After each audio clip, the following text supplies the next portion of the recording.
ሰላምና ጤና በያላችሁበት ይድረሳችሁ ውድን የተከበራችሁ ቤተሰቦቻችን እንደምን አላችሁልን? ከሁለተኛው የዩቲዩብ ቻናላችን አዲስ ስፖርት ልዩ የተለያዩ ስፖርታዊ ጉዳዮችን ልናካፍላችሁ እነሆ በዕለተ አርብ የምሳ ሰዓት የስፖርት የመረጃ ሰዓታችን በድጋሚ ተገናኘን። ስለምታደምጡን፣ ስለምትከታተሉን ቆይታችሁም ከኛ ጋር ስለሆነ እጅጉን ከልብ አድርገን ነው የምናመሰግነው። በዛሬ ፕሮግራማችን ሰፋ ያሉ ርዕሰ ጉዳዮችን ወደ እናንተ እናደርሳለን። የዝውውር ጉዳዮችን አስመልክተን በርከት ያሉ ስፖርታዊ ጉዳዮችን የምናነሳው እስከ ፕሮግራማችን ፍጻሜ ድረስ አብራችሁኝ እንድትቆዩ በአክብሮት ጋብዛለሁ። ቪዲዮአችንን ላይክ፣ ቻናላችንን ሰብስክራይብ እያደረጋችሁ ቆይታችሁን ከኛ ጋር አድርጉ። ከመሸጋገሪያ በኋላ በድጋሚ ተመልሰን የምንመጣ ይሆናል። አብራችሁኝ ቆዩ።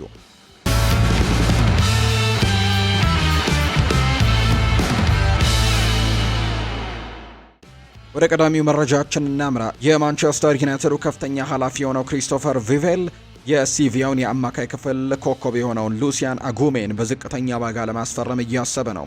ማንቸስተር ዩናይትድ ለሚቀጥሉት የውድድር ዘመናት በቻምፒየንስ ሊግ ለመሳተፍ ብርቱ ትግልን እያደረገ ቢሆንም ለክረምቱ ዝግጅት ግን አስቀድሞ ጀምሯል። ማንቸስተር ዩናይትዶች የአማካይ ክፍላቸውን ለማጠናከር እቅድ የያዙ ሲሆን ቲም ቶክ እንደዘገበው የፕሪሚየር ሊጉ ግዙፍ ክለብ የሲቪያውን ሉሲያን አጉሜን ለማስፈረም ፍላጎት እንዳሳየ ነው የተገለጸው። ሉሲያን አጉሜ በማንቸስተር ዩናይትድ የእጩዎች ዝርዝር ውስጥም ተካቷል።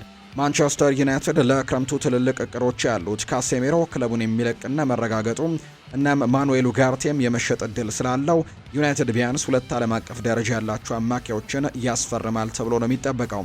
በብሩኖ ፈርናንዴዝ እና በኮቢ ማይኖ የወደፊት ቆይታ ላይ ጥርጣሬዎች ቢኖሩም ሁለቱ ተጫዋቾች በጊዜያዊ አሰልጣኙ ማይክል ካሪክ ስር ባለው ቆይታ ደስተኛ በመሆናቸው በኦልትራፎርድ እንደሚቀጥሉ ይጠበቃል። ክለቡ ከኮቢ ማይኖ ጎንም መሰለፍ የሚችል አዲስ የተከላካይ አማካይ ለማምጣትም እየፈለገ ሲሆን ሉሲያን አጉሜ እንደ አንዱ አማራጭ እየተመለከተው ይገኛል። ክለቡ ከዚህ ቀደም እንደ አደም ዋርተን፣ ኤሊዮት አንደርሰን እና ካርሎስ ባሌባ ካሉ ተጫዋቾች ጋር ሲያያዝ ቆይቷል። እነዚህ ሶስቱ ተጫዋቾች የክለቡ ቀዳሚ ኢላማዎች ቢሆኑም እነሱን ማስፈረም ቀላል የማይሆን ከመሆኑም በላይ ከፍተኛ ገንዘብ ወጪንም ይጠይቃል ተብሎ ነው የሚታሰበው። በዚህ ምክንያትም ዩናይትድ በዝቅተኛ ዋጋ ሊገኝ የሚችለውን የሲቪያውን አጉሜን አማራጭም እያየ ነው የሚገኘው። ክለቡ ለኤሊዮት አንደርሰን ዝውውር ከፍተኛ ገንዘብን ሊያወጣ ስለሚችል ይህንን ፈረንሳዊ አማካይ ወደ አማካይ ክፍሉ ለማደስም እንደ ሁለተኛና ወጪ ቆጣቢ አማራጭ አድርጎ ሊመለከተው እንደሚችል ይታመናል። ቲያትር ኦፍ ድሪምስ እንደዘገበው ከሆነም ዩናይትድ ባለፈው ክረምትም ለዚህ የላሊጋ ተጫዋችም ጥያቄ አቅርበው የነበረ ሲሆንም በክለብ ውስጥ ያሉ በርከት ያሉ ሰዎችም አሁንም አድናቆቱ አላቸው። በስፔን ክለብ ውስጥም ድንቅ ብቃትን እያሳየ የሚገኘው የ24 ዓመቱ ይህ ተጫዋች ማስፈረምን ፍላጎቱን እየገፋ ያለው የክለቡ ኃላፊ ክሪስቶፈር ቪቬል ነው ተብሏል። የስካውቲንግ ዘገባዎች ተጫዋቹ የአማካይ ክፍሉን ዲስትሮየር ከሚባሉ ተጫዋቾች መካከል አድርጎ ይቆጥረዋል። ክለቡ ካላቸው ሌሎች ዋና ኢላማዎች የተሻለ ብቃትም እያሳየ መሆኑንም ጠቁመዋል። ተጫዋቹ ባለፈው ክረምትም 20 ሚሊዮን ፓውንድ ብቻ ይገመት ነበር። ምንም እንኳን አሁን ላይ ዋጋው ቢጨምርም ከሌሎች አማራጮች አንጻር ሲታይ ግን አሁንም ተመጣጣኝ ዋጋ ያለው ዝውውር እንደሆነ ነው በርካቶች የሚያምኑት።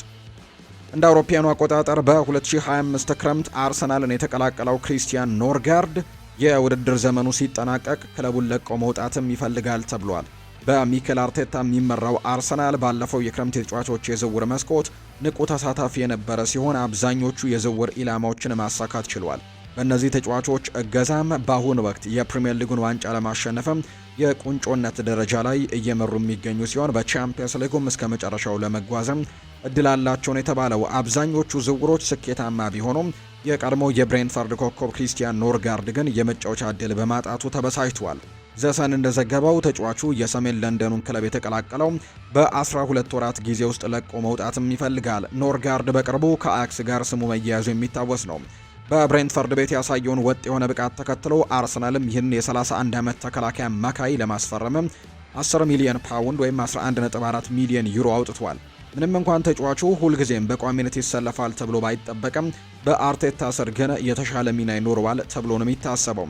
ይሁን እንጂ በክረምቱ የፈረመው ማርቲን ዙቢሜንዲ ያሳየው እጅግ አስደናቂ ብቃትም ይህንን ዴንማርካዊ ኢንተርናሽናል በአብዛኞቹ ጨዋታዎች ተቀያሪ ወንበር ላይ እንዲቀመጥ አስገድዶታል። የቀድሞ የብሬንትፈርድ ኮከብ በሁሉም ውድድሮች በተሳተፈባቸው 14 ጨዋታዎችም ውስጥ አንዱም የፕሪሚየር ሊግ ጨዋታ በቋሚነት አልጀመረም። ምንም እንኳን ኮንትራቱ እስከ 2027 ክረምት የሚቆይ ነው። በተጨማሪም 12 ወራት ማራዘም አማራጭ ቢኖረውም ኖርጋርድ በአርሰናል የመቆየት ፍላጎት የለውም። በቡድን ውስጥም ሰፊ የመጫወቻ ጊዜን ለማግኘትን በዚህ ክረምት ክለቡን ለመልቀቅም ወስኗል ነው የተባለው። ይህ የ31 ዓመት ተጫዋች አሁንም በከፍተኛ ደረጃ የመጫወት አቅም ስላለው በሰሜን ለንደኑ ክለብም ተቀያሪ ወንበር ላይ ሆኖ ጊዜውን ማሳለፍም አይፈልግም። በብሬንፈርድ ቆይታው ምን ያክል ጠንካራ ተጫዋች እንደነበር ግምት ውስጥ ሲገባ ፈላጊ እንደማያጣም ይገመታል ነው እየተባለ የሚገኘው። በአርኔ ስሎት የሚመራው ሊቨርፑል የፖርቱጋሉን ስፖርቲንግ ሊዝበን ኮሎምቢያዊ አጥቂ ሉዊስ ሱዋሬዝን ለማስፈረም እቅድን ነድፏል። የኮሎምቢያዊ ኢንተርናሽናል ባለፈው ክረምት ስፖርቲንግ ሊዝበንን ከተቀላቀለ በኋላ ብቃቱን ወደ ላቀ ደረጃ ላይ አሸጋግሯል። በግብ ክልል ውስጥ እያሳየ ያለው አስደናቂ ብቃትም የብዙዎችን ትኩረት ስቧል። ስፖርትስ ቡም የተባለው የመረጃ ምንጭ እንደዘገበው ሊቨርፑል የሱዋሬዝን አገልግሎት ለማግኘትም ከፍተኛ ፍላጎት ነው ያለው። ሊቨርፑል በአጥቂ ክፍሉ ላይ ለውጥ ለማምጣት ሱዋሬዝን አልሟል። የመርሲሳይዱ ክለብ ባለፈው የክረምት የተጫዋቾች የዝውውር መስኮት የአጥቂ ክፍሉን ለማደስም ከፍተኛ ገንዘቦችን አውጥቷል። አብዛኞቹ ዝውውሮች በተወሰነ መልኩ ስኬታማ ቢሆነው አሌክዛንደር ኢሳክ ግን ወደ አንፊልድ ከመጣ በኋላ ብቃቱን ለማሳየትም እየተቸገረ ነው የሚገኘው። ከኒውካስል ዩናይትድ ጋር ከረጅም ድርድር በኋላ ያስፈረሙት ሊቨርፑሎች ከአሌክዛንደር ኢሳክ ትልቅ ተስፋ ጠብቀው ነበር። ይሁን እንጂ ተደጋጋሚ ጉዳቶች በአዲሱ ክለብ ውስጥም እንዲረጋጋ አልፈቀዱለትም። ይህም ክለቡ ሌላ አጥቂ ወደ መፈለግም እንዲገባ እንዳስገደደው ጭምር ነው እየተገለጸ የሚገኘው። ሊቨርፑል የስፖርቲንግ ሊዝበኑን ሉዊስ ሱዋሬዝን በአርኔ ስሎት ስር ላለው የአጨዋወት ዘይቤ ተስማሚ ሆኖ አግኝቶታል። ይህ የ28 ዓመት ተጫዋችም በሁለቱም እግሮቹ እኩል መጠቀም የሚችለው ሁለገብ አጥቂ ነው። ሊቨርፑል ተጫዋቹን ለማስፈረም በስካውቶቹ አማካኝነትም በቅርብ እየተከታተለው ይገኛል። በፖርቱጋል ሊግ ያሳየው ወጥ የሆነ ብቃትና በተለይም ከፍተኛ ጫና ባለባቸው የቻምፒየንስ ሊግ ጨዋታዎች ላይ ያሳየው ቆራጥ ብቃትም ስካውቶቹን አስደንቋል። ሊቨርፑል ይህንን ኮሎምቢያዊ ደግሞ በዚህ ክረምትም ወደ አንፊልድ ለማምጣትም የቆረጠ ነው የሚመስለው። ሱዋሬዝ በስፖርቲንግ እቅድ ውስጥም ወሳኝ ተጫዋች ቢሆንም የፖርቱጋሉ ክለብ የሚፈልገውን ዋጋ ከቀረበለት ተጫዋቹን በመሸጥ ገንዘብ ለማግኘት አይቆጥብም። ክለቡ ለተጫዋቹ 60 ሚሊዮን ዩሮ የዋጋ ተመን የለጠፈ ሲሆን ከዚያ በታች ለመደራደር ፍቃደኛ አይደሉም። ተጫዋቹ እስከ 2030 የሚቆይ የረጅም ጊዜ ውል ስላለው ስፖርቲንግ በተጫዋቹ የወደፊት ሁኔታ ላይም ሙሉ ቁጥጥር አለው። በሌላ በኩል ተጫዋቹ በቻምፒየንስ ሊግ ዘወትር ደግሞ ወደሚሳተፍ ትልቅ ክለብ ለመሸጋገርም ዝግጁ ሲሆን በአመት ከ7 እስከ 9 ሚሊዮን ዩሮ የሚደርስም ደሞዝ ይፈልጋል የተባለው ሊቨርፑል በዚህ የውድድር ዘመን 27 ግቦችን ያስቆጠረውን አጥቂ ለማስፈረምም ከወሰነ ደሞዙ እንቅፋት የሚሆንበት አይመስልም ተብሎ እንደሚታሰብ ነው መረጃዎች የወጡት። ማንቸስተር ዩናይትድ እና ኒውካስል ዩናይትድ የኢንተር ሚላኑን ኮከብ አማካይ ኒኮሎ ባሬላን ለማስፈረም ፉክክር ሊገጥመው ይችላል። ኢንተር ሚላን ከቻምፒየንስ ሊግ መውጣቱን ተከትሎ አስቸጋሪ የፋይናንስ ሁኔታ ውስጥ ይገኛል። በዚህ ምክንያትም የተወሰኑ ኮከብ ተጫዋቾቹን ለመሸጥ ሊገደድ ይችላል። ኒኮሎ ባሬላም በእነዚህ መካከል አንደኛው ሊሆን ይችላል። ፌጂያስ እንደዘገበው ማንቸስተር ዩናይትድ እና ኒውካስል ዩናይትድ ይህንን ጣሊያናዊ ኢንተርናሽናል ለማስፈረምም የሚገኘውን እድል ለመጠቀም ዝግጁ ናቸው። ኒኮሎ ባሬላ በቀድሞ የሊቨርፑል አሰልጣኝ የርገን ክሎፕ ከፍተኛ ደረጃ ወይም ቶፕ ክላስ የሚል አድናቆትም የተቸረው ሲሆን ከዚህ ቀደም ከሊቨርፑል ጋርም ስሙ ሲያያዝ መቆየቱን እናስታውሳለን። ኒኮሎ ባሬላ ከ2019 ጀምሮ የኢንተር ሚላን ስብስብም አካል ነው። የቡድኑ የጀርባ አጥንት ከመሆኑም በላይ የ29 ዓመቱ ተጫዋች በዓለም እግር ኳስ ውስጥ ካሉ ምርጥ አማካዮችም አንደኛው ተደርጎ በሰፊው ይወሰዳል።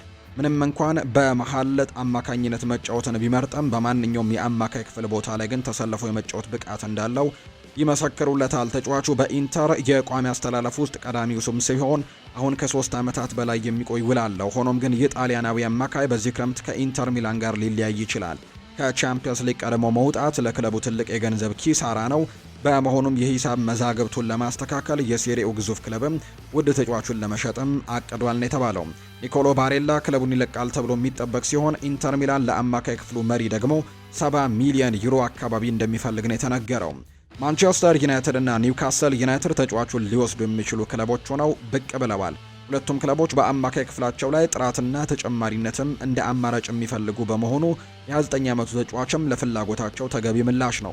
ማንቸስተር ዩናይትድ የጨዋታውን ፍጥነት መቆጣጠር የሚችል ሰው ለማምጣትም የሚፈልጉ ሲሆን ካሴሜሮ የውድድር ዘመኑ ደግሞ ሊጠናቀቅ ሲልም ክለቡን ይለቃል ተብሎ ስለሚጠበቅም የባሬላ ልምድም በጣም ይጠቅማቸዋል። በሌላ በኩል ኒውካስል ምንም እንኳን ጥራት ያላቸው አማካዮች ቢኖሩትም የአማካይ ክፍሉን ጥልቀት ግን ይበልጥ ለማጠናከር ነው የሚፈልጉት።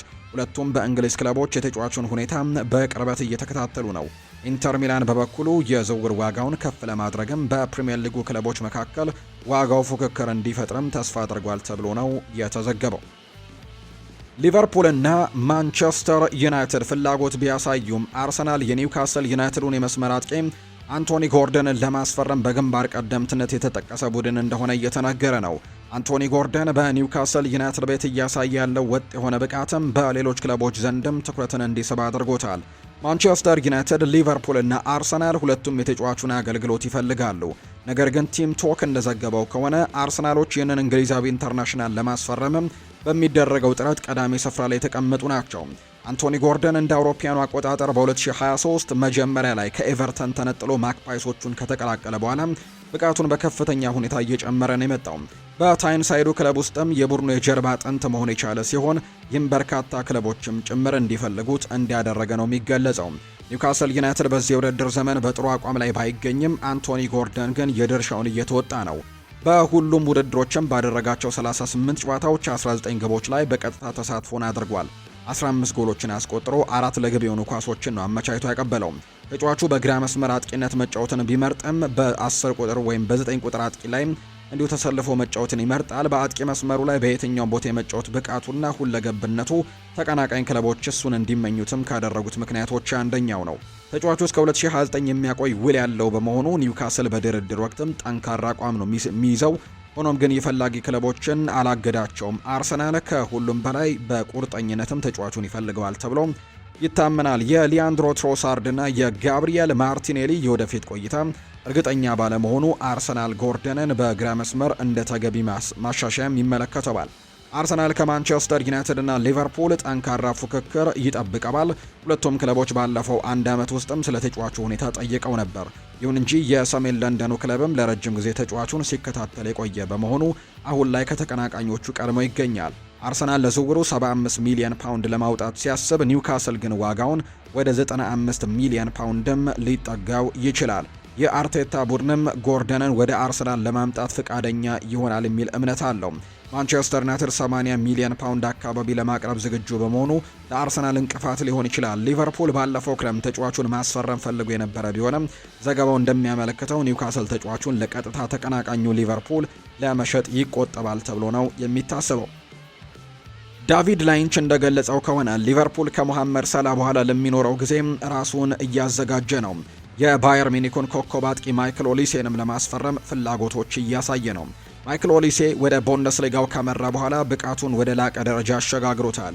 በእንግሊዝ የሚገኙ ክለቦችም በቅርበት እየተከታተሉት እንደሚገኝ ጭምር የሚያሳዩ ዘገባዎች ናቸው በተደጋጋሚ እየወጡ የሚገኙት አሁን ላይ። ስለዚህ ማይክል ኦሊሴን ለማስፈረምም ከፍተኛ ፍላጎት እንዳለ ጭምር ነው የሚነገረው። ሌሎቹ እንግዲህ ብዙዎቹም ወደ ፕሪሚየር ሊግ ሊመልሱት ይፈልጋሉ። ዳቪድ ላይንች በቲም ቶክ በኩልም እንደተናገረው ሊቨርፑል የቀድሞውን የክሪስታል ፓላስ ኮከብ ለማስፈረምም ቆርጦ ተነስቷል። ዳቪድ ላይንች ስለ ሚኬል ኦሊሴ የወደፊት ሁኔታም ለአንፊልድ ኢንዴክስም ሲናገር ኦሊሴ በአስቴቶች ውስጥም ሲጠቅስ እያየሁት ነው፣ ይህንንም በንቃት እየተከታተሉት እንደሆነ መክራለሁ ሲልም ጭምር ነው የተናገረው። ይህ በጣም የሚስብ ጉዳይ ነው። በተለይም ባየር ሚኒክ በኮዲ ጋክፖ ላይ ፍላጎት ማሳየቱ ነገሩን ልዩ ያደርገዋል። ሚኬል ኦሊሴ በሆነ ወቅት ላይ ወደ ፕሪሚየር ሊግ የመመለስ ፍላጎት ይኖረዋል። እሱ ደግሞ ሊቨርፑል ከክሪስታል ፓላስ በፊትም ሌሎች ለረጅም ጊዜ ሲከታተሉት የቆየ በጣም ጎበዝ ተጫዋች ነው። ስለዚህም የሽያጭ የቀረበ የሚገርም ዝውውር ይሆናል ሲልም ነው ላይንች የተናገረው። ኦሊሴ በክሪስታል ፓላስ በነበረበት ወቅት ትልቅ ስም መገንባትን ችሏል። እንደ አውሮፓውያኑ አቆጣጠር በ2024 ክረምት ላይ በርካታ የእንግሊዝ ክለቦች እሱን ለማግኘት ጥረት ቢያደርጉም ባየር ሚኒክ በ60 ሚሊዮን ዩሮ ዝውውሩን ማሳካት ችሎ እንደነበር ነው የሚነገረው። የፈረንሳይ ኢንተርናሽናል የጀርመኑ ግዙፍ ክለብ ከተቀላቀለ በኋላ ብቃቱን በከፍተኛ ሁኔታ አሳድጎታል። በአሁኑ ወቅትም በዚህ ዘመን የውድድር ዘመንም በ35 ጨዋታዎች 13 ግቦችን አስቆጥሮ 25 ለግብ የሆኑ ኳሶችን አመቻችቶ አቀብሏል። ሊቨርፑል ተጫዋቹን ወደ እንግሊዝ ለመመለስም ከሚፈልጉት ክለቦች ግንባር ቀደሙ ነው። ሊቨርፑሎች ተጫዋቹን ለዓመታት በፍላጎታቸው ውስጥ የቆየ ሲሆን የሞሐመድ ሳላ የወደፊት ቆይታም እርግጠኛ ባለመሆኑ ሚኬል ኦሊሴን እንደ ተገቢ የረጅም ጊዜ ተተኪ አያዩትም ነው የተባለው። ምንም እንኳን እሱን በስብስባቸው ውስጥ ቢመኙም ከባየር ሚኒክ ነጥሎ ማስፈረም ግን ቀላል አይሆንም ተብሎ ነው የሚታሰበው። የጀርመኑ ክለብ ተጫዋቹን የመሸጥ ምንም አይነት ፍላጎት የሌለው ሲሆን እስከ 2029 የሚቆይ ውል ስላለው በተጫዋቹ የወደፊት ሁኔታ ላይም ሙሉ ቁጥጥር አለው። ዝውውሩ እውን እንዲሆን ከተፈለገ ከ114 ሚሊዮን ዩሮ 100 ሚሊዮን ፓውንድ በላይም ሊጠይቅ ይችላል ተብሏል። ዝውውሩ አስቸጋሪ ቢሆንም ላይንች ግን የ24 ዓመቱ ተጫዋች አሁንም በሊቨርፑል ባለቤቶች ኤፍኤስጂ እይታ ውስጥም እንዳለ ይታመናል። ከሁሉም በላይ ደግሞ ተጫዋቹ በሆነ ወቅት ላይ ወደ ፕሪሚየር ሊግ የመመለስ ፍላጎት እንዳለው ይሰማዋል። ይሁን እንጂ አሁን ባለው ሁኔታ በዚህ ክረምት ዝውውሩ የመሳካት እድሉ በጣም ዝቅተኛ እንደሆነ ጭምር ነው የተገለጸው። በሚኬል አርቴታ የሚመራው አርሰናል የኢንተር ሚላኑን አጥቂ ፒዮ ኤስፖሲቶን ለማስፈረም በሚደረገው ጥረት ላይ ከፍተኛ እንቅፋት ገጥሞታል። ከስፔዚያ ካልቺዮ በወጣው መረጃ የውሰት ቆይታው ከተመለሰ በኋላ ፒዮ ኤስፖሲቶ በኢንተር ሚላን ዋናው ቡድን ውስጥም ቦታ ማግኘት ችሏል። በክለቡ ዕቅድ ውስጥም ወሳኝ ክፍል መሆን የቻለ ሲሆን የእሱ አስደናቂ እድገትም የአርሰናልን ትኩረት መሳቡ ነው የተነገረው። ይሁን እንጂ እንደ መረጃዎች ዘገባ ከሆነ ኢንተር ሚላን ተጫዋቹን የመሸጥ ምንም አይነት ፍላጎት የሌለው ሲሆን 100 ሚሊዮን ዩሮ ቢቀርብለትም እንኳን ለድርድር አይቀመጥም ነው የተባለው። ፒዮ ኤስፖሲቶ በኢንተር ሚላን የታችኛው የዕድሜ እርከን ያደገ ተጫዋች ነው። እንደ አውሮፓውያኑ አቆጣጠር በ2023 ወደ ዋናው ቡድን ቢያድግም የ20 ዓመቱ ተጫዋች ለ2 ዓመታት የውሰት ውልም ስፔዚያ ካልቺዮን ተቀላቅሎ ነበር። በሴሪ ቢ በነበረው ቆይታም ባሳየው ድንቅ ብቃት ምክንያት በዚህ ውድድር ዘመን በኢንተር ሚላን ውስጥ ትልቅ ሚና እንዲሰጠው አድርጎታል። በዚህ ውድድር ዘመን በ35 ጨዋታዎች ላይ የተሳተፈ ሲሆን ከ1500 ደቂቃዎች በላይ ተጫውቶ 13 ግቦች ላይ ቀጥተኛ ተሳትፎን ማድረግ ችሏል። 7 ጎል አስቆጥሮ 6 አሲስቶችን በማድረግ ይህ ብቃቱ ወደ ጣሊያን ብሔራዊ ቡድን እንዲጠራ የረዳው ሲሆን በመላው አውሮፓ የሚገኙ ክለቦችም እንዲፈልጉት አድርጓል። አርሰናል ተጫዋቹን ለማስፈረም ከሚፈልጉ ክለቦች አንደኛው ነው። አርሰናሎች ሁልጊዜም አቅም ያላቸው ወጣት ተጫዋቾችን የሚፈልጉ ሲሆን ኤስፖሲቶ ለአርሰናል ፕሮጀክትም ተስማሚ ተጫዋች ይመስላል። አርሰናል ተጫዋቹን ወደ ኤምሬትስ ለማምጣት ቢሞክርም ዝውውሩ የመሳካት እድሉ ግን በጣም ዝቅተኛ ነው። የ20 ዓመቱ ወጣት በኢንተር ሚላን እስከ 2030 የሚቆይ ውል አለው። ይህ ማለት ግን ክለቡ በውድድር ወቅትም ሙሉ ቁጥጥር ይኖረዋል ማለት ነው። ኢንተር ሚላን ተጫዋቹን የመሸጥ ምንም አይነት እቅድ የሌለው ሲሆን ለወጣቱ የሚቀርብ የ100 ሚሊዮን ዩሮ ጥያቄ እንኳን ከግምት ውስጥ አያስገባም ነው የተባለው። ክለቡ ከኤስፖሲቶ የረጅም ጊዜ እቅድም ወሳኝ አካል አድርጎ የሚመለከተው ሲሆን ቡድኑን በሱ ዙሪያ ለመገንባትም ይፈልጋል። ኢንተር ሚላን በሚያሳየው ብቃት ላይ ሙሉ እምነት አለው። አርሰናልን በተመለከተ ኤስፖሲቶ ለሽያጭ የማይቀርብ ተጫዋች መሆኑን ወደ ሌላ አማራጭም ፊቱን ማዞር ይኖርበታል ተብሎ እንደሚታሰብ ነው መረጃው የወጣው። ሊቨርፑል እና ማንቸስተር ዩናይትድ አደም ዋርተንን ከክሪስታል ፓላስ ጋር ባለው የክብር ስምምነት ምክንያትም በ60ና 65 ሚሊዮን ፓውንድ ሊያስፈርሙት ይችላሉ። አደም ዋርተን በሀገሪቱ ካሉ ትልልቅ ክለቦች ፍላጎት እየቀረበለት በመሆኑ በዚህ ክረምትም ክለቡን ይለቃል ተብሎ ይጠበቃል። ሊቨርፑል ተጫዋቹን ለማስፈረም ከማንቸስተር ዩናይትድ ጋርም ፉክክር ውስጥ ለመግባት ተዘጋጅቷል። ቲም ቶክ እንደዘገበው ከሆነ የእንግሊዛዊ ኢንተርናሽናል ከክሪስታል ፓላስ ጋር ባለው የውስጥ ስምምነት ምክንያትም በአንጻራዊነት በተመጣጣኝ ዋጋም ሊገኝ ይችላል። ዋርተን በሴልኸርስት ፓርክ ባሳየው ወጥ የሆነ ብቃትም በፕሪሚየር ሊጉ ካሉ ምርጥ ወጣት አማካዮች አንዱ መሆኑን አረጋግጧል። የ22 ዓመቱ ተከላካይ አማካይ በሀገሪቱ ባሉ ግዙፍ ክለቦች እይታ ውስጥም ገብቷል። ምንም እንኳን በክሪስታል ፓላስ ያለው ውል እስከ 2029 ክረምት ድረስ የሚቆይ ቢሆንም በዚህ ክረምት የመልቀቅ ዕድል ግን አለው። በዚህ ውድድር ዘመን በብቃቱ ላይ ትንሽ መቀነስ ቢታይም እሱን ግን ለማስፈረም ያለው ፍላጎት ግን አልቀነሰም። ክለቡ የሌሎች ታላላቅ ክለቦች ፍላጎት የተጫዋቹን ትኩረትም ሳይከፋፍለው አልቀረም የሚል ስጋት አሳድሮበታል። ክሪስታል ፓላስ ተጫዋቹን ከዚህ የውድድር ዘመን በኋላ ለማቆየትም ተስፋ የሚያደርግ ሲሆን ውሉን ለማደስም እየሰራ ይገኛል። ሆኖም አዲስ ስምምነት ላይ ካልተደረሰም ተጫዋቹ በ60ና 65 ሚሊዮን ፓውንድም በቻምፒየንስ ሊግ ለሚሳተፍ ክለብም እንዲሸጥ የሚፈቅድ የክብር ስምምነትም በመካከላቸው መኖሩን የተገለጸው። ሊቨርፑልና ማንቸስተር ዩናይትድ ተጫዋቹን ለማስፈረም ግንባር ቀደም ተፎካካሪዎች ናቸው። ዋርተን በሊቨርፑል የእጩ ዝርዝር ውስጥም በጣም ከፍተኛ ቦታ ላይ ነው የሚገኘው። ክለቡ ከሪያ ግራቨንበርች ጋር ለቋሚ ቦታ ሊፎካከር የሚችል ተጫዋችን ለማምጣትም ይፈልጋል ነው የተባለው። በሌላ በኩል ማንቸስተር ዩናይትዶች አደም ዋርተን በረጅም ጊዜ ከካሴሚሮ ሊተካ የሚችል ተጫዋች አድርገው ይመለከቱታል። ብራዚላዊው አማካይ በውድድር ዘመኑ ደግሞ ሲጠናቀቅም ክለቡን የሚለቅ በመሆኑ ማንቸስተር ዩናይትድ በዚህ ክረምት ዋርተንን ለማስፈረም ነው ሙሉ አቅሙን ሊጠቀም እንደሚችል የተነገረው። የቀድሞው የአርሰናልና የቼልሲ አማካይ ሴስ ፋብሪጋስ የቶተንሃም ሆትስፐርስን የአሰልጣኝነት ቦታ ለመረከብ ፍቃደኛ ነው። ሴስ ፋብሪጋስ በጣሊያን ሴሪ ኤም በኮሞ ቤት ጋርም አስደናቂ ስራን እየሰራ ሲሆን ስራውንም የብዙዎች ትኩረትን ስቧል። ይህ የቀድሞ ስፔናዊ አማካይ በእንግሊዝ የሚገኙ አንዳንድ ትልልቅ ክለቦች እጩ ዝርዝር ውስጥም የተካተተ ሲሆን ቶተንሃም አንደኛው ነው። ቲም ቶክ እንደዘገበው የቀድሞ የአርሰናልና ቼልሲ ኮከብም የቶተንሃምን ስራ ለመስራትም ዝግጁ ነው። ሴስ ፋብሪጋስ እንደ አውሮፓውያኑ አቆጣጠር በ2024 የኮሞ ቋሚ አሰልጣኝ ሆኖ ከተሾመ በኋላ በሰራው ስራም በዓለም እግር ኳስ ውስጥ ካሉ ተስፋ ሰጪ ወጣት አሰልጣኞች አንዱ ሆኖ ብቅ ብሏል። ቡድኑ በ69 ጨዋታዎች የመራ ሲሆን በአማካይ በጨዋታም 1.54 ነጥቦችን አስመዝግቧል።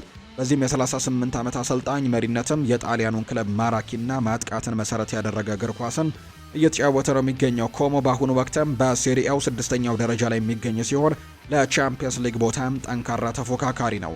ይህ ውጤት ደግሞ የፋብሪጋስን የአሰልጣኝነት ስምም ያገነነው ሲሆን የእንግሊዝ ክለቦችም እሱን በቴክኒካል ወንበራቸው ላይ ለመመልከትም እንዲመኙት አድርጓቸዋል። ኢጎር ቱዶር በቶተንሃም በጊዜያዊ አሰልጣኝነት ቡድኑን እየመሩ ቢሆንም የሰሜን ለንደኑ ክለብ ቀጣዩ ቋሚ አሰልጣኝ እየፈለገ ነው የሚገኘው። ፋብሪጋስም በዝርዝር ውስጥ በከፍተኛ ደረጃ ላይ ተቀምጧል። ምንም እንኳን ተጫዋች በነበረበት ወቅት ከቼልሲና ከአርሰናል ጋር የጠበቀ ቁርኝት ቢኖረውም የ38 ዓመት አሰልጣኝ ወደ ስፐርስ ለማምራት ግን ፍላጎቶች ሊኖሩት እንደሚችሉ ተገምቷል። ቶተንሃም ለስፔናዊው አሰልጣኝ ጥያቄ ካቀረበ የቀድሞው የለንደን ክለቦችም ግንኙነቱ እንቅፋት አይሆንበትም። ከስፐርስ በተጨማሪ ሌሎችም ታላላቅ ክለቦችም እሱን በቋሚነት ለመፍጠርም ፍላጎት አላቸው። በመሆኑም ለኮሞ ለመልቀቅም ከወሰነ የት እንደሚያርፍም ማየቱ አስደሳች ይሆናል። ለጊዜው ግን የጣሊያኑ ክለብ ወደ ቻምፒየንስ ሊግ ለማስገባትም ሙሉ ትኩረቱን ያደረገ ይመስላል ነው እየተባለ የሚገኘው። ኒኮ ኮቫች ከቦሩሲያ ዶርትመንድ ሊለቁ እንደሚችሉ እየተዘገበ ሲሆን ቶትንሃም ሌላኛው እሱን ነው እንግዲህ እንደ አሰልጣኝነት ለማስፈረም ፍላጎት ያሳየው።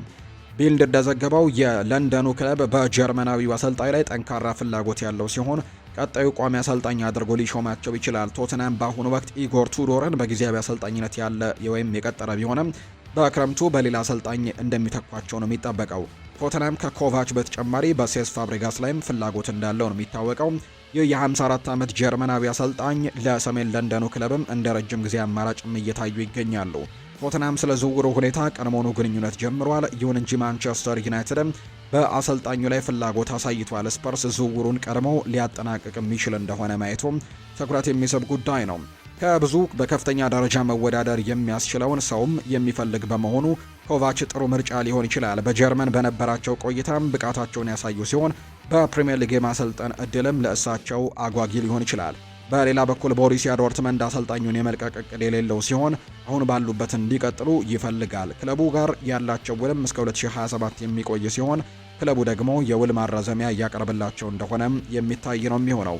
የ54 ዓመቱ አሰልጣኝ በጀርመን ብቃታቸውን ስላረጋገጡ አዲስ ፈተናን ለመቀበልም ትክክለኛው ጊዜ ሊሆን ይችላል። ወደ ፕሪሚየር ሊግ ማምራትም በእሳቸው ትልቅ የእድገት ደረጃ ከመሆኑም በላይ የተሻለ አቅምና ሀብትም ያለውን ክለብም የመምራት እድል ይሰጣቸዋል።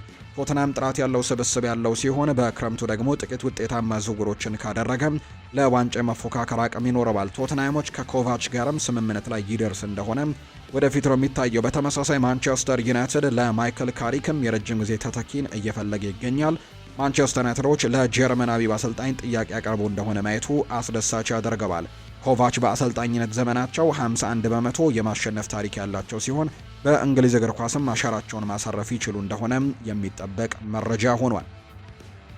የጃሮድ ቦን በዌስትሃም ዩናይትድ ያለው የወደፊት ቆይታም በጣም ክፍት ወይም ያልተወሰነ ተብሎ መገለጹን ተከትሎ ማንቸስተር ዩናይትድ ሁኔታውን በቅርብ ከሚከታተሉት ክለቦች መካከል አንደኛው መሆኑ ተዘግቧል። ይህ የእንግሊዝ ኢንተርናሽናል ዌስትሃም በዚህ የውድድር ዘመን መጨረሻም ወደ ቻምፒየንሺፕ ወይም ሁለተኛው ሊግም የሚወርድ ከሆነ የለንደኑ ስቴዲየምን ሊለቁ ከሚችሉ ታላላቅ ስሞች መካከል አንዱ መሆኑን ምክንያታዊ ይመስላል። ሃመርሶች ወይም ዌስትሃም ዩናይትዶች ደካማ የውድድር ዘመንን ካሳለፉ በኋላ በአሁኑ ወቅትም በ18ኛ ደረጃ ላይ ተቀምጠዋል። በመሆኑም ቲም ቶክ እንደዘገበው ጃሮድ ቦን የወደፊት ቆይታው ጥርጣሬ ውስጥ መመልከቱንና እንደ ማንቸስተር ዩናይትድ እና ቶተናም ያሉ ክለቦች እሱን ለማስፈረምም ፍላጎት ማሳየታቸው አያስደንቅም። ጃሮድ ቦን ለዓመታት ለዌስትሃም ዩናይትድ ወሳኝ ተጫዋች የነበረ ሲሆን በሻምፒየንሺፕ ለመጫወት ግን ብቃቱ እጅግ ከፍተኛ እንደሆነ ይታመናል። አንዳንድ የማንቸስተር ዩናይትድ ደጋፊዎች በዚህ ክረምት የአጥቂ ክፍላቸውን ለማጠናከርም ይበልጥ በዓለም አቀፍ ደረጃ የታወቁ ስሞችን ሊመርጡ ቢችሉም ጃሮድ ቦን ግን በገበያው ላይ ሊገኝ የሚችል ጥሩ ዕድል ተደርጎ ነው የሚታየው። የ29 ዓመቱ ተጫዋች በፕሪሚየር ሊጉ ብቃቱን ያረጋገጠ ሲሆን በዌስትሃም የአማካይ ደረጃ ላይ ካላቸው ተጫዋቾች ጋርም ሆኖ ሁልጊዜም ድንቅ ብቃትን ሲያሳይ ቆይቷል። በዚህ የውድድር ዘመን እስካሁን በ27 የሊግ ጨዋታዎችም 8 ግቦችን ያስቆጠረ ሲሆን ለዌስትሃም ባደረጋቸው 267 ጨዋታዎችም በአጠቃላይ 82 ግቦችን ከመረብ ጋር አሳርፏል። ይህንን ተጫዋች በትልቅ ክለብ ውስጥም ይበልጥ የተሻለ ብቃትም ሲያሳይ መገመት አያዳግትም። ዩናይትድ ባለፈው ክረምትም በአጥቂ ክፍሉ ላይ በርካታ ለውጦችን አድርጓል። ቤንጃሚን ሼስኮ፣ ብሪያን ኤምቤሞ፣ ማታያስ ኩኛ፣ በማስፈረምም አዲስ 3 አጥቂዎችን ሲመሰረትም እንደ ማርከስ ራሽፎርድ እንዲሁ ደግሞ አንቶኒ ጭምርም ያሉ ተጫዋቾችን ጄደን ሳንቾን፣ አሌሃንድሮ ጋርናቾን ያሉ ተጫዋቾችን ደግሞ ኦልትራፎርድን ለቀው ወጥተዋል። የቀድሞው የሃል ሲቲ ተጫዋች ጃሮድ ቦውን በሁለቱም መስመሮች ላይ በመሃል አጥቂነትም ጭምር መሰለፍ የሚችል ከመሆኑም በላይ በዩናይትድ ቤት ተጨማሪ ጥልቀትን ለመፍጠርም ለሱ የሚሆን ቦታ ይኖራል ተብሎ ነው የሚታሰበው። ዌስትሃም ወደ ታችኛው ሊግ የሚወርድ ከሆነ ሁኔታው እንዴት እንደሚቀጥል ማየቱ አስደሳች ያደርገዋል። ምክንያቱም በዚህ ክረምት የጃሮድ ቦውን ፊርማን ለማግኘት በፕሪሚየር ሊግ ክለቦች መካከልም ከፍተኛ ፉክክር ሊፈጠር እንደሚችል ነው የተገለጸው። የሊቨርፑል አማካይ ከርቲስ ጆንስ በጥር ወር የዝውውር መስኮት የኢንተር ሚላን ኢላማ ሆኖ የነበረ ሲሆን በዚህ ክረምትም ደግሞ ዳግም የጣሊያኑ ክለብ የዝውውር እቅድ ውስጥ እንደሚካተት ነው የሚነገረው። ይህ የ25 ዓመት ተጫዋች ለሊቨርፑል ወሳኝ ተጫዋች ቢሆንም ዘወትር ግን በቋሚነት የመሰለፍ እድል ግን አያገኝም። በመሆኑም በዚህ ክረምት ስለ መጪው ጊዜ ማሰቡ ምክንያታዊ ሊሆን ይችላል። ኮሪዮር ዴሎ ስፖርት እንደዘገበው ጆንስ የኮንትራቱ የመጨረሻ ዓመት ላይ እየደረሰ በመሆኑ የሽያጭ ዋጋው በቅርቡ ይቀንሳል ተብሎ ነው የሚጠበቀው። ኢንተር ሚላንም ይህንን አጋጣሚ ለመጠቀም ፍላጎት አለው። የሊቨርፑል ደጋፊዎች ክለቡ ጆንስን እንዲለቅ ባይፈልጉም የተጫዋቹ የኮንትራት ሁኔታና በአርኔ ስሎት ቡድን ውስጥ ደግሞ ያለው ሚና ጉዳዩን በንቃት እንዲከታተለው ያደርጋል።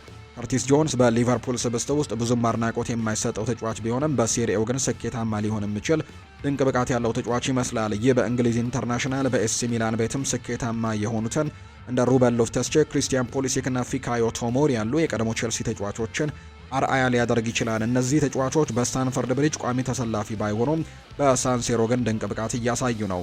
ጆንስ ሙሉ የእግር ኳስ ሕይወቱን ባሳለፈበትና የልጅነት ክለቡ በሆነው ሊቨርፑል መልቀቅ ቀላል ባይሆንለትም ኢንተር ግን ለሱ ጥሩ መዳረሻ ሊሆን ይችላል። አሁን ያለበት የዕድሜ ክልልም አዲስ ፈተናን ለመሞከር ትክክለኛው ጊዜ ይመስላል። ኮሪዮር ዴሎ ስፖርት ዘገባ ማክሎ እንደገለጸው የዴቪድ ፍራቴሴ የወደፊት ቆይታ አጠራጣሪ መሆኑ ከርቲስ ጆንስን ለኢንተር ሚላን ዋነኛ ኢላማ ያደርገዋል።